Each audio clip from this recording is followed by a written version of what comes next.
Hirap guys ang walang cameraman.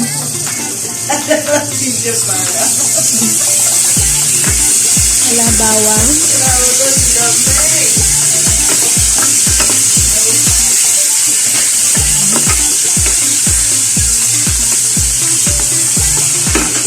Sunod, sibuyas.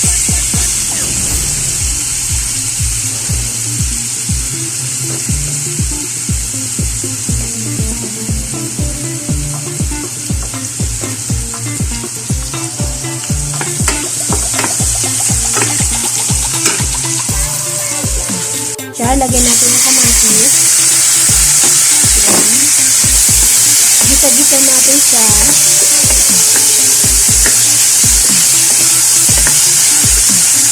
And guys, malambot na yung kamatis natin.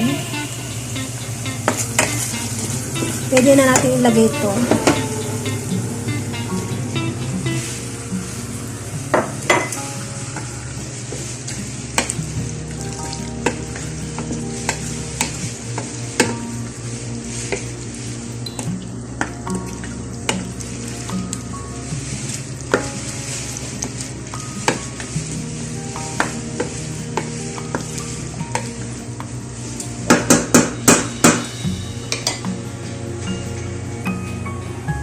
Ayan guys, kumulo na siya. Lalagyan natin siya ng konting tubig para hindi siya matuyo.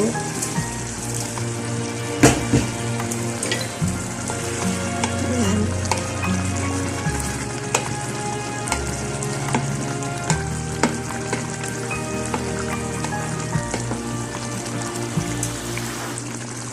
Tapos, ilunod natin yung ampalaya. Yan. Oh, sarap ang ampalaya. Buhay ng ampalaya. Kumain kayo ng ampalaya para hindi kayo maging bitter sa inyong kaaway. Charot. Yan lang. Ayan guys, kumulo na naman siya. Ilagay natin ang ating Knorr cubes. Knorr cube, pampalasa. Sunod natin ay paminta. Paminta. Sunod, adotin. Yan. Dagdagan pa natin. Medyo kulang. Tapos, lagyan natin ng asin. Yan, asin. Tapos, haluin natin siya. Hintayin natin na isa pang kulo. Patapos ng isang kulo, pwede na natin siyang kainin. Alam nyo guys, mas mabuti pang kainin natin ng ampalaya na mapait kaysa maging bitter ang sa kapitbahay, nakaaway, charot.